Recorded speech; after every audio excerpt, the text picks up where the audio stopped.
Thank you, everybody, for joining us today. Dr. Gupta has not abandoned ship. She is getting a root canal.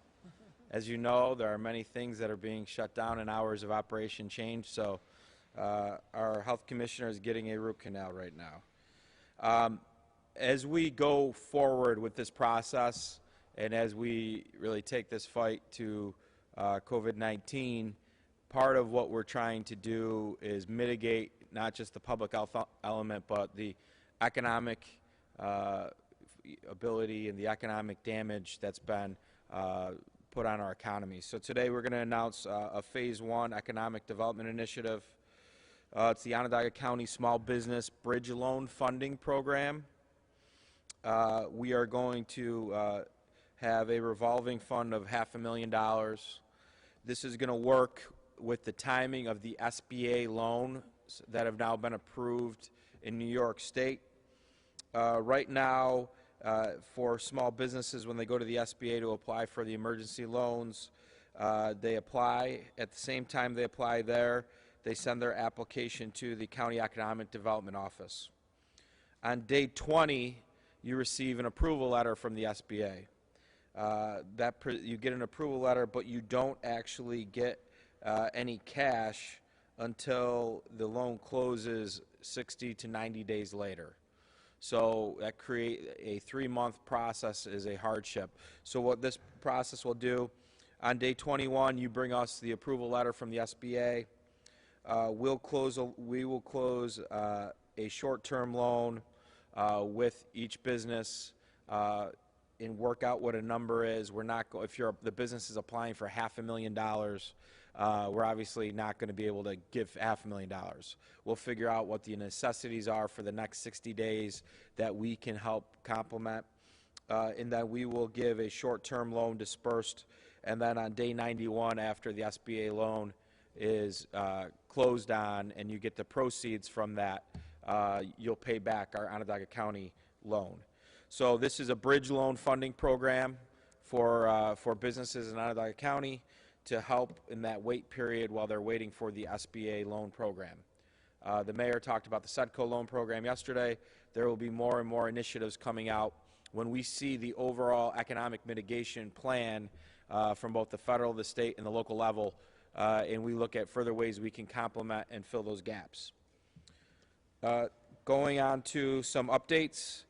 Earlier today, we did at our noon update, we updated the community that we had 6 new cases. We still only have 6 new cases. Out of the 6 new cases, 3 of them are related to a previous case, and those individuals were in quarantine.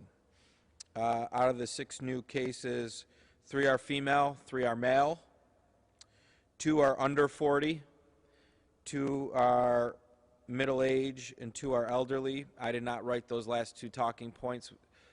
We'll try to get more clarification on the decades. These are evolving topics. My staff forgot I'm a politician, and I don't ever want to get into trouble like that. So, okay, we'll get more specifics on those ages.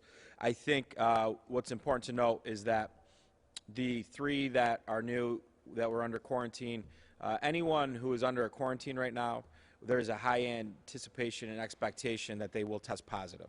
So some are not testing positive, but that's the process here. If we're putting you under a quarantine, the reality is you've had some sort of contact with somebody that deems that kind of reaction from our health department. And certainly that's important.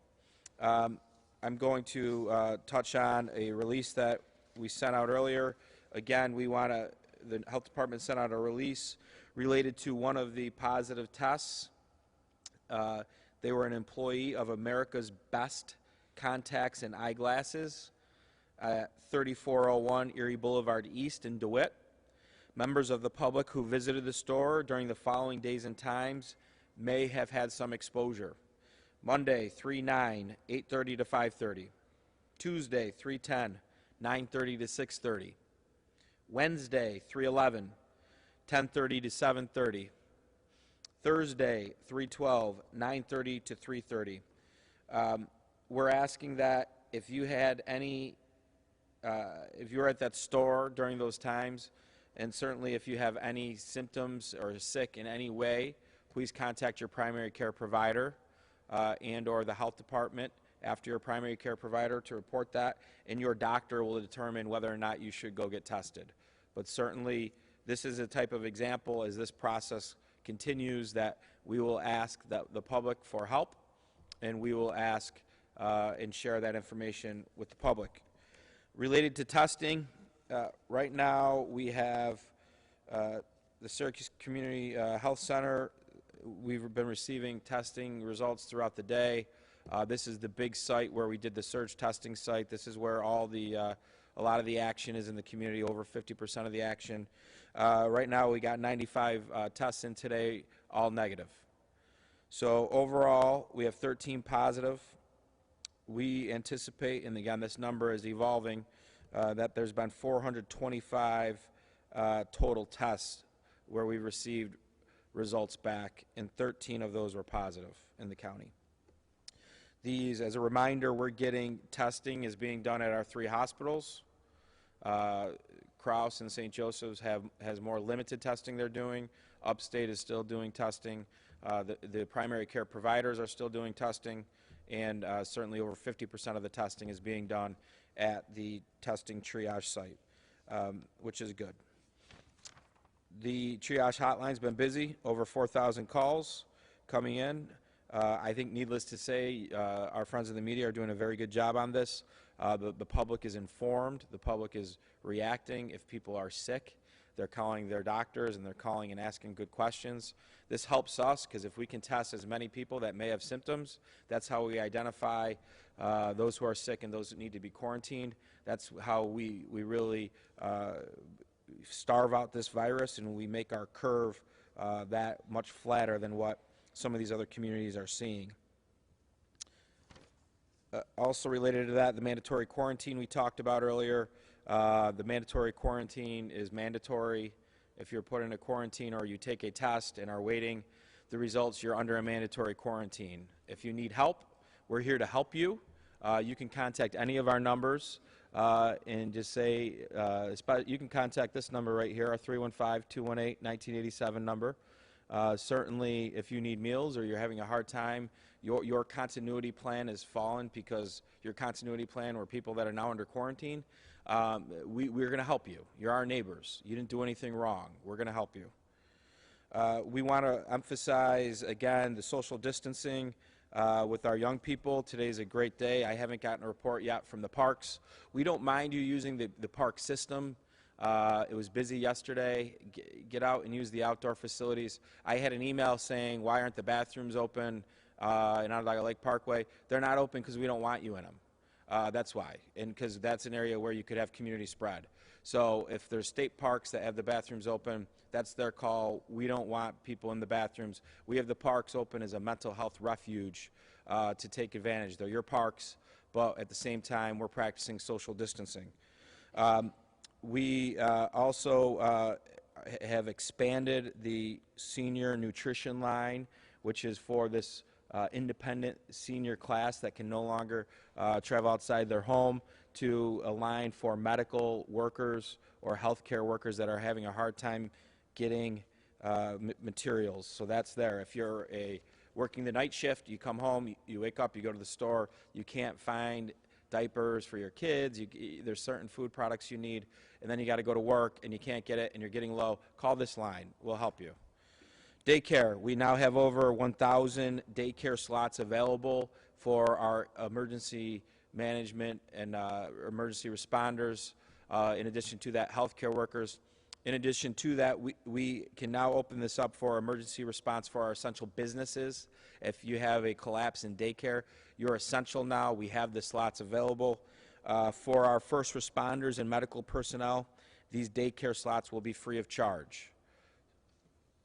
Volunteering, we want to continue to update continue to ask people to volunteer at the United Way, 315-428-2229. If they don't call you right away, that doesn't mean your name's not there. We're getting access to the volunteer list, and as we build out infrastructure to meet the ongoing demands of the public, we're putting people with their proper skill sets into these plans. Again, medical professionals, we need you to reach out as a volunteers as well. Our website there, ongov.net/medical volunteers.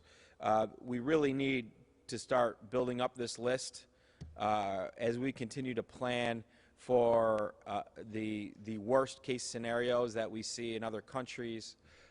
We need to really have a good idea of what kind of volunteers we have with medical credentials. So we really ask you to volunteer. Certainly, if you're in an age bracket where you would be more prone and more susceptible to the virus, we'll have you volunteering in ways that undermines your safety, that looks for your and addresses your safety, not undermines. Also, we want to encourage businesses, our residents to continue to support our businesses, our restaurants. I think we're talking about it maybe an outreach program where we have like a takeout restaurant week with specials. Let's keep these restaurants busy. It's Friday. Everybody, I don't believe anybody if they say they don't order out on Fridays. That's what we always do. I'm sure we're not the exception to the rule. Let's continue to order out and certainly keep these folks busy. That's going to help our economy and it's going to help keep our food supply chains active. Saying all that, I'll take some questions.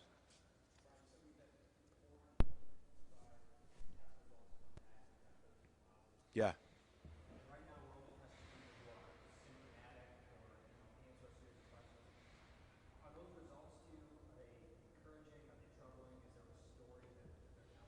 Yeah, I think what's the math say? We're at 2 or 3% right now. It's not bad. I think this triage site, the first few days, our testing we're testing a lot of people. And so now we're starting to see that curve down a little bit, which I think is promising. I don't think that people aren't, I think people that need to get tests know how to get the tests and are taking it seriously. Now the next phase is, once we find the positives, making sure that the quarantines hold up and people follow the quarantines, and eventually some of those in quarantine will be positive. And then, but once you go into a quarantine, our health department starts investigating you at that time, who you may have had exposure to as well. So right now I think it's really about we got ahead of this, right? And so we're ahead of it right now. We're still ahead of it a little bit, but we have to keep our health department really doing robust investigations, figuring out and connecting all the pieces to the puzzle. We got to keep our emergency rooms for emergencies outside of COVID-19. And now we're planning for next step planning for other surge sites. We had plans for more testing sites. I don't think right now that's necessary. But if it is, we have those plans and we're ready to implement those plans if we have the supply chain. Now that we're completely shut down, it seems, all non-essential people are asked to stay home from the new order by the governor. 2 weeks from now, should we expect testing and positive numbers to drop? Because you talk about starving the virus. If people are always practicing social distancing, not going to work anymore, will the virus be starved in 2 weeks? I think the numbers should go down, Andrew. I think that's what we're starting to see. I hope that's the trend we'll continue to see, is that these numbers, the number of people needing tests starts to go down, and then certainly at some point you'd like to see it be a 2-mile run and then start to go home early instead of the marathon run up the hill. So I think it's too early to tell, but again, the policies being implemented are doing that. Spread everybody out, keep everybody out of concentrated areas, that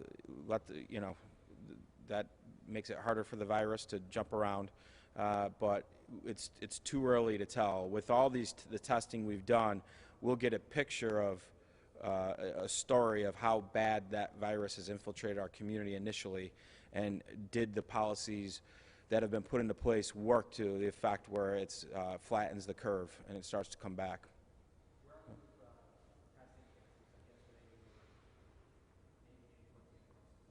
Yeah, right now we think we're good through tomorrow. We're still working with some partners to get some more. Each day we've been running around and chasing down supplies, and hopefully we'll be ready. I think our supply chain should be good through tomorrow today, which is actually a little bit more time than normal. So hopefully we'll be able to later today say, yeah, we know we'll be good through Sunday, but we'll know that tomorrow. We've Volunteers, they're going to call out the doctors and other specialties, or even Yeah. consideration of maybe some residents in upstate? Yeah, look at a lot of these professionals are doing elective surgeries. Those they're not going to be doing those anymore. So if they want to step up, we need them to step up, and that's what this is about. We've seen Oneida and Madison counties reduce testing for preserving it for the most vulnerable people. So there might be people that are contagious but are just asked to self-isolate. Do you foresee that happening in Onondaga County? That we don't want that to happen, right? And if you're from Oneida or Madison, you guys might have heard about my friend Joe earlier today. You can drive into Onondaga County, right? There's no barrier, right? You could have a community spread. So we want the infrastructure of all Central New York to hold up, and the test kits are now a challenge. We've been able to. There's a recognition from FEMA and the state that, and again, we'd like it to be a stronger recognition, but that we're servicing over 1 million people as far as our medical infrastructure goes. So we're a pretty important player in this fight when you look at the rest of the state north of the Hudson. Are you inviting people in those counties to come to the Not testing inviting site? anybody. The way that the capitalism and society works is that if you have a doctor, and you live in St. Lawrence County and you want to see your doctor in Syracuse, New York, you get to do that. And so if your doctor is saying, I'm going to give you a test, they have an oath to your health, and we have an oath to the public health. So I'm not inviting anybody in to do anything except that we're not going to turn away someone who's sick, who came into our community. That's stupid. They can go and they can stop at a gas station on their way home or stop somewhere else and then create more sick people. So we want to address this issue. You can't address this issue in a vacuum. If we were an island, it'd be easier. We're not an island. We're in the middle of the state, and we have the most robust medical infrastructure in upstate New York. So people from all over the state are going to utilize us. So we have to look at this as we're being good partners to New York State, and we're being very good partners to the country overall. But would you call your counterparts in those counties and say, don't publicize that people should stay home and not get tested because they're not as at risk? Instead, why don't you bring them or send them to Onondaga County? I haven't seen these reports, Andrew, so I would have to look at the reports and what leaders are saying to really comment on that.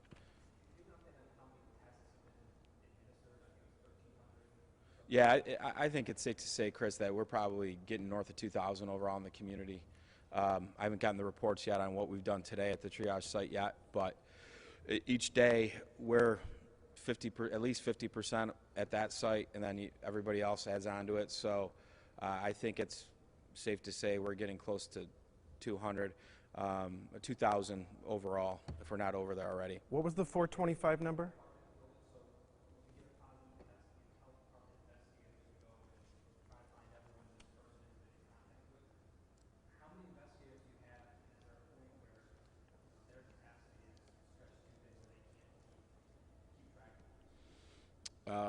Melanie, how many do you got? Do you know? No? We'll get you the number on how many you got, the health department has. But related to capacity is a concern with everything now, right? So that's why we can't have people calling up screaming at our health department. That's why they're an essential department. We haven't thinned out those numbers. And why we're looking at complementing some of the things that normally our health department would do with other medical volunteers, so that we can have our investigators out and put more people that are familiar with that process into that process. So right now, certainly, we are getting our investigations done and in a timely basis, and we'll know really soon whether we're going to see what kind of spike we'll see in positive cases, as there's an influx of tests that are coming in today, tomorrow, Sunday. When do you expect that to come? I know it was up to 72 hours. Yeah. Turnaround in 2% of 2000. Yeah. So you got 3 to 4 at the surge site. Quest was doing 3 to 4 days, right? So start Monday. We're starting to get the first wave in now. Saturday and Sunday, you're going to see other large waves. So we'll have big numbers tomorrow and Sunday for you, and then that will go into Monday, and then you'll start seeing, as the tests go down, overall the numbers will obviously flatten out. What do people at home know when they see that this weekend the numbers are going to go up? Like, how do you Yeah, we expected it. So I think we got to look at this as a percentage basis and look at what's normal and what's happening. So you know, you stay within a percentage that's within the national and state average, or you're a little above some days, you're a little below other days. That's expected. I expected that we would have a higher number when I was talking to you today. We don't. Sometimes you get some surprises, and we go from there. But right now, we're ahead of this still. You know, things are okay. People are going to get through this. We're going to get through this as a community. What was the 425 number you said? Was that tests of people in Onondaga County? There would be other people in that number right now because upstate. So those are all the tests performed For Onondaga County? for anybody tested in any facilities in Onondaga County. Okay, and the 2,000 is the testing site, which would include people who come from all those Correct. places. Okay. Moving forward, you guys put out the information about the Vision Center today. What's the process going to be with these positive cases about what information is relayed to the public and what's kept quiet? Yeah, we gotta protect the privacy rights, and so we're not gonna we're gonna give the information which is necessary to the public for the safety of the public when we need the public's health, but we're not gonna out a patient. And once there's too much information that can be given that would then out a patient, we're not doing that. And so I don't even have all the information that you asked for. I don't even know the answers. Dr. Gupta doesn't give me those answers. So we got to be careful with that. Oh, okay. If there's 20 investigators and more staff are being trained. Yes. One more question.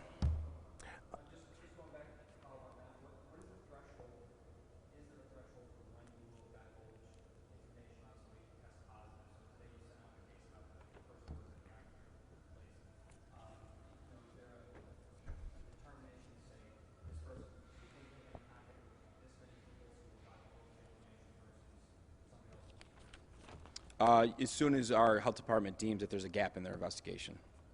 So that, in this case, it was within 30 hours. Right, right. So this case, I think, Chris, is about 30 hours before the press release went out.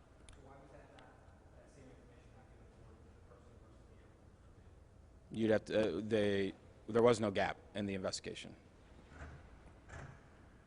They got the answers they were looking for. They got the people they felt needed to be in a quarantine and in quarantine.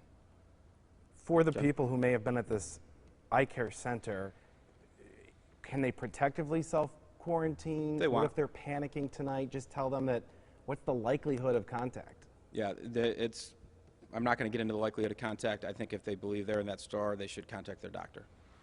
Okay? No, we're going to have a briefing again tomorrow, and 3 o'clock. We'll go everything, and we'll have all the accurate information, and we'll go over all this again tomorrow. What's the good news today? Hey, it's more negative tests are coming back than positive tests, and we're getting through this. We're getting better at this. The public's responding. Okay? Thanks, guys.